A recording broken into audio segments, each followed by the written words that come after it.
Assalamu alaikum. I am Dr. Muhammad Ali Rabani, and today we are going to discuss the histology of the stomach. As you can see, stomach is the part of the digestive tract that represents between the esophagus and the duodenum. It's the dilated part that stores the food before moving it on, and here it helps in the mixing of it with the protein digesting enzyme pepsin, hydrochloric acid, producing intrinsic factor, and then it moves on to the duodenum. Like all the parts of the intestine, it is divided into four layers. Then there is mucosa, submucosa, muscularis externa, and serosa layer. Mucosa consists of epithelium that is covering the surface and that dips inside it, that invaginates to form the gastric pits that lead to the branched tubular glands, gastric glands.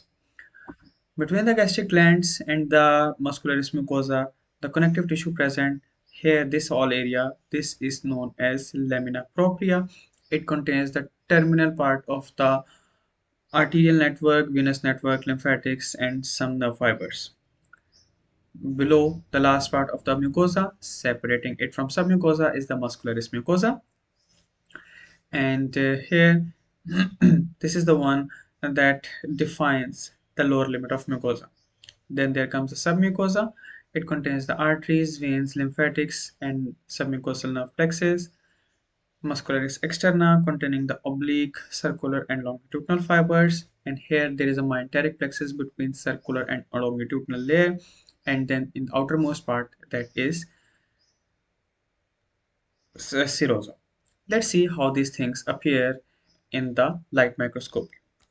Here I have a diagram, I have a virtual microgram of stomach, and it is from the histologyguide.com, freely available resource you can use from here.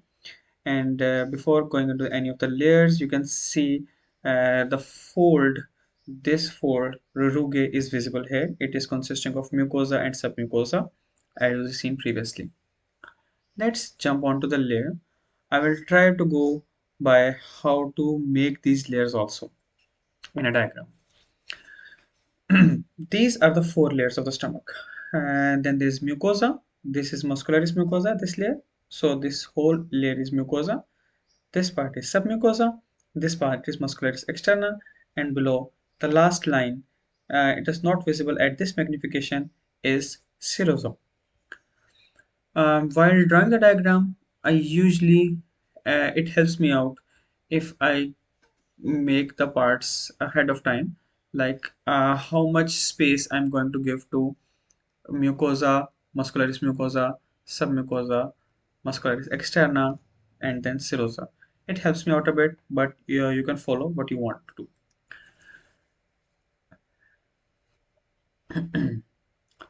These are the now you can see here in the picture, you can see the gastric pits and gastric glands. The part that is moving down from the surface, that is called gastric pit. Here it's visible. Let's move here. Okay. The fold that is moving from the surface down to it, this is gastric pit. And here the rest of the gland is present, that is gastric gland.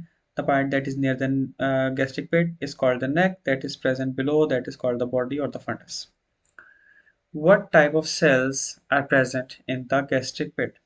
Before moving on forward, I'll discuss the picture again. Let's make the basement membrane first. That will help us, that will give us a scaffold to draw the rest of the epithelial cells. So this is the basement membrane. Okay, I have made the surface, I have made the gastric pit, and then the branched gland. Here the three branches, no branch, two branches of the gastric gland. And to show the coiled part, it is present here. I will show the basement membrane at the basement membrane. Um, one more cells. Give me a second.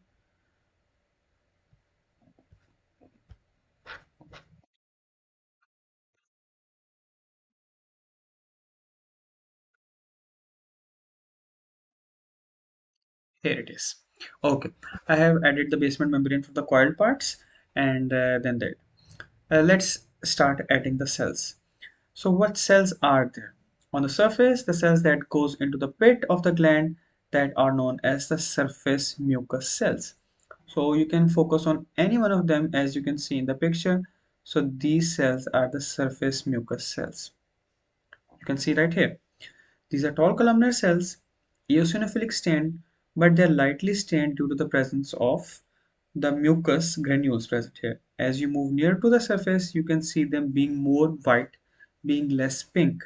So these are the eosinophilic granules. This white area is the eosinophilic granule with the nucleus here. So it's a columnar cells, lightly stained eosinophilic that is present on the surface and on the gastric pit. Okay, let's make it here. I'll show you zoom. I will focus on here. So I will make a columnar cells, stain it very lightly, add a columnar nucleus in the axis of the cell near its base. So this is how you will make the surface mucus cell. Let's add the rest of the surface mucus cells. So add them to the surface and in the next. You will see these cells present in the end. These are a little lesser in height. Let me show them you here. As you move down, just follow the pattern of this pit. As you move down the pit into the gland, you will see the size of the columnar cells reducing and the cytoplasm staining more intensely. As you move down here, you can see that you can almost see no secretory, no granules, but the cells from columnar cells have been moved down to the cuboidal cells, and their stain is very relatively as compared to the surface mucus cell darkly eosinophilic. So these are known as mucus neck cells. These are nothing other than the immature form of mucous surface cells that will gradually over a period of few days move to the surface and take up their shape. So in this particular picture, let me move out. So in this particular picture here, you can see I have made them here to represent a cuboidal cells, a little more stain, more difference could have been created. So these cells are surface mucus cells I have made. Of course, this is a schematic representation. So these are surface mucus cells. Okay, move on. As we move down, we will enter the gland, and in the neck of the gland, you may already be seeing these highly eosinophilic cells. These are the parietal cells, known as oxyntic cells. These are the one responsible for the production of HCl. And these cells have a typical fried egg appearance, a rounded appearance, and a nucleus in the center. So all of these cells, this one, this one, this one, this one, this one, these are the parietal cells, oxyntic cells. How to draw them? Let's see. So let's take this one. Let me give you a closer look. You will make it rounded in appearance and you will have them stained very intensely eosinophilic, compare it with those of mucus cells, and have a central nucleus. So these are parietal cells. Add a bunch of them near the neck. As you can see here, I'll zoom out a little.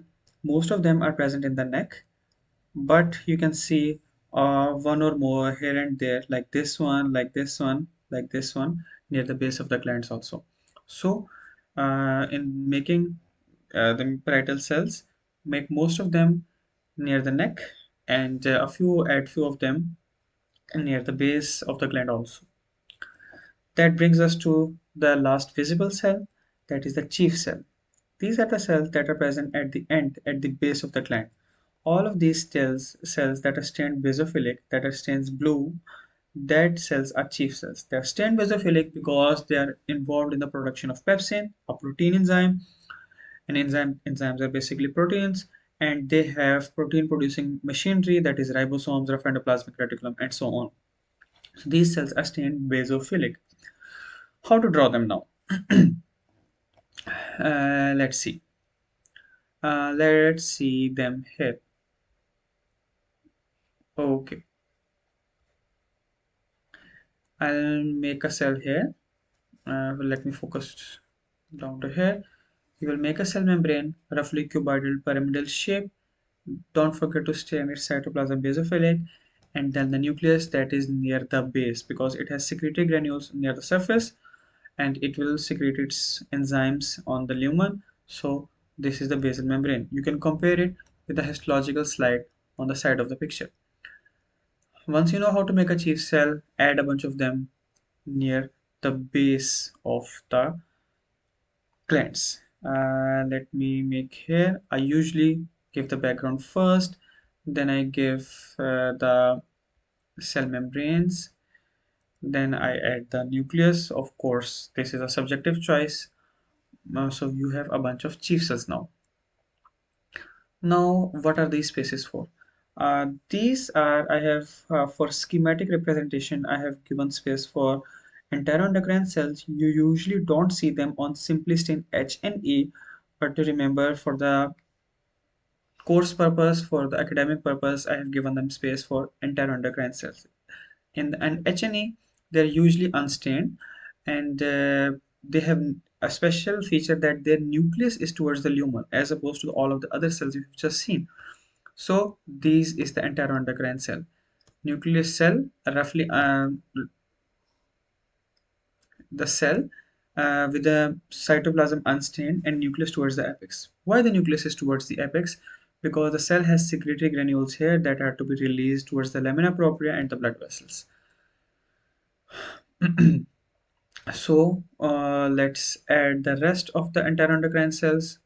So you are done with the epithelium of the mucosal layer of the stomach, and it consists of surface, neck of the pit, the neck gland itself, and in it you made parietal cells, chief cells, enteroendocrine cells, mucous surface cells, mucous neck cells. Now move on to the next surface, next layer. This layer is the layer of smooth muscle, that is the muscularis mucosa. You can see they have two arrangements. The inner one is the circular one.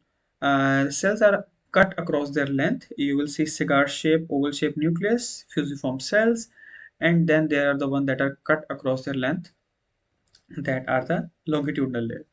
Okay, let's add it to our picture.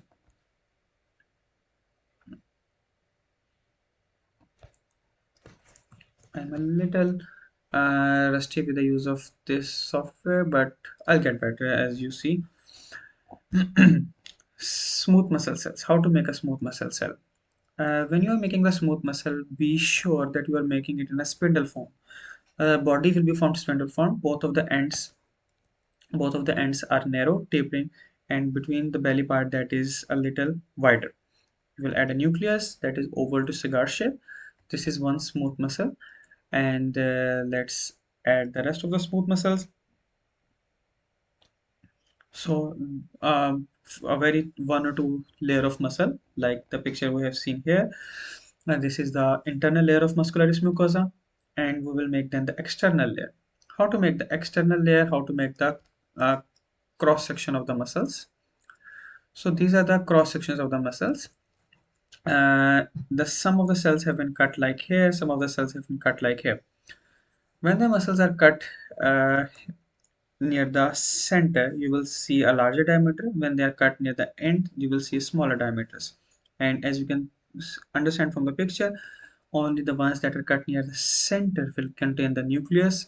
The ones that will cut near the tapering end will not contain any nucleus. So this is how you will make the cross section of the muscles. Let's add this to our layer. We have now muscularis interna longitudinal layer. We have just done the muscle layer. Let's add it the muscularis external layer. I'm going to just skip the smooth submucosa. Let's go to the muscularis externa first. Okay, here you can see the muscularis externa. It's roughly made up of three layers. In this particular slide, the three layers are not as conspicuous as I want it to be, but still you can get a few idea. Okay. Then there is the inner two layers, the inner circular, the oblique and middle circular, and then there is the outer layer that is the longitudinal. These two are very well defined. This is the outer longitudinal layer. Well, the muscle cells are cut across their length, and then the circular layer, when you see the cut is parallel to the muscle fiber. And then this is the oblique layer. And for this particular picture, there is not very visible the difference between them two. But if you change some slides, you will find them. So let's make do with it. So this is the oblique layer. You can change the slightly the nucleus layer and then the circular layer, and between them two, the circular layer and the longitudinal layer, here like this, you can find the myenteric plexus, the parasympathetic ganglia that are present between them. So these are the muscle layers. Let's add them to our picture. Let's start with simple middle one layer, the middle longitudinal layer. Sorry, middle circular layer. So it is just like that of you made with the muscularis mucosa, but the muscle layer will be thickened. Then there is oblique layer. I haven't made any fancy thing, but it's simply the same muscles but made at an angle, just to show that you know that these muscles are there are present. So you will add a bundle of muscles here, that will be the oblique layer, and then the layer that is present outside, that is the longitudinal layer, that will be made just like you made the longitudinal layer of muscularis mucosa but thicker. So this is the muscularis external. Now come to the submucosa. Submucosa in the smooth stomach, it consists of connective tissue. These bundles that are basically collagen fibers that you are seeing. It is a dense irregular connective tissue, and in between them you will see blood vessels, arteries, and veins going through. And actually, you are seeing the RBCs in them. And then there is a myenteric plexus. Here and there you may find some ganglia, like here the few are present, and you will find other ones also. So let's add them to a picture. I'll just add an arteriole. Let me focus on here. Let's focus on here. Let's make an arteriole. Arteriole, you can see here. Let me open it. uh, Pick one from here also. Here is the one. Here is the arteriole. You can make the inner endothelial lining, the one that is like present here, endothelial lining, and then it is surrounded by smooth muscle layers. Then it is surrounded by smooth muscle layer, just where we made them. Then add to it a venule. So veins can be found here. Simple veins can be found like this. Small venules are present here, like this one, like this one. So the venules, they do not have little to no muscle layers, and then there is an endothelial layer. So these are the venules. So let's add them to a picture.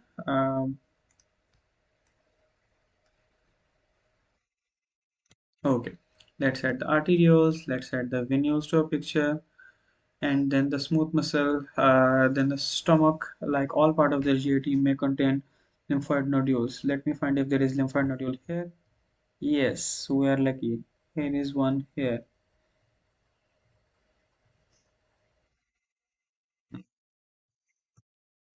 You can find one here, and there is a rendering issue, but we'll see this soon enough. So just add lymphoid nodules. You can see right here, it is an aggregation of lymphoid cells. Just add them randomly uh, to some part. So this is the lymphoid nodule. Here you can see the outer part that contains the more concentration of nuclei. The inner part, that is the germinal center, contains larger cells with a parted nucleus. So that is the same thing that we will make here in your picture.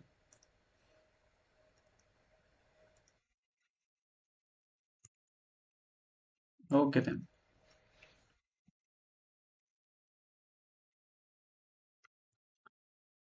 Let's moving on. Let's we're almost done with our picture. Let's see what is left. Oh yes, serosa layer, the layer that was in the bottom, the layer that is in the bottom, that is the terminal, the outermost part, this thing.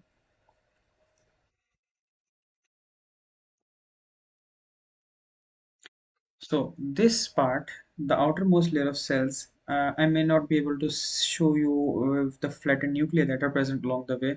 That is the serosa. You will add serosal layer to the end. These are mesothelial cells that will be present. You will see them here at the end of the picture. Mm, Here, these are the flattened cells you will make at the end. So these are the serosal layer.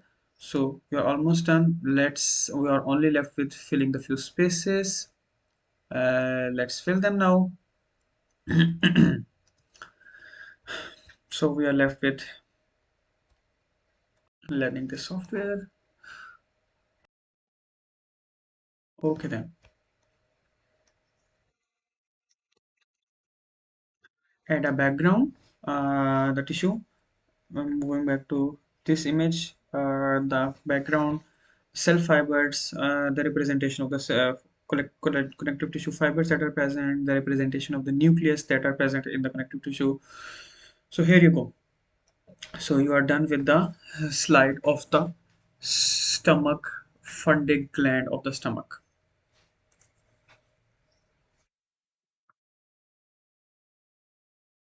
Okay, just to consolidate things that we have done till now, I have labeled this picture. Let me shift to that, and this is the same picture we just did, uh, but with the addition of the labels. So you can go through this slide. You can pass the slide and go through them. I'll Let me remove myself.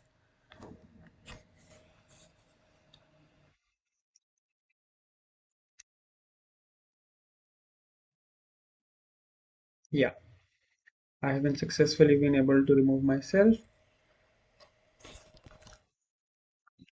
So here you can pause the slide and take a screenshot, or if you want to check your picture. So this is the label diagram. I'm back. Moving on to the last part, the pylorus of the stomach. Okay, let me move to there. One pyloric part of the stomach. Okay, let me change the slides. So here is the pyloric part of the stomach. Please ignore the drawing. It is of the previous one.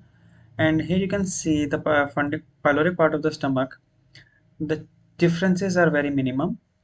The mucosal part is not very thick, and that really the only thing that you have to remember for it is all the layers are same.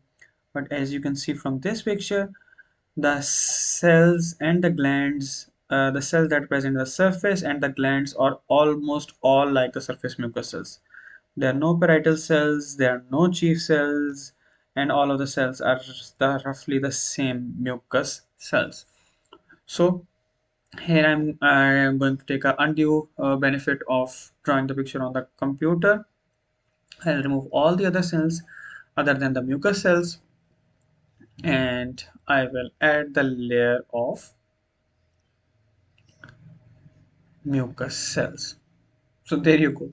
Like this simple change, you can make your picture with of the pyloric fundus. Actually, I should have made a little more changes. The glands are not that deep. Enteroendocrine cells are present, but they are not very easily visible. But the rest is almost the same. Let me hand you over this the label diagram of this fundic part of the gland. So here is it. Here it is. Let me remove myself. So you can pause the slide and move on to it. So I hope so. This session was beneficial for you. Let me know if you like it. I will be working on making more videos like this. So these are the sources that I have been using, and the images that you saw in the beginning were from the Jankoira's Basic Histology Text and Atlas. The virtual microscopy slide that you saw was from the histologyguide.com. It's a free available virtual micrograph. It's a virtual microscopy database. So thank you so much for listening. If you have any questions or suggestion, please do let me know. Thank you.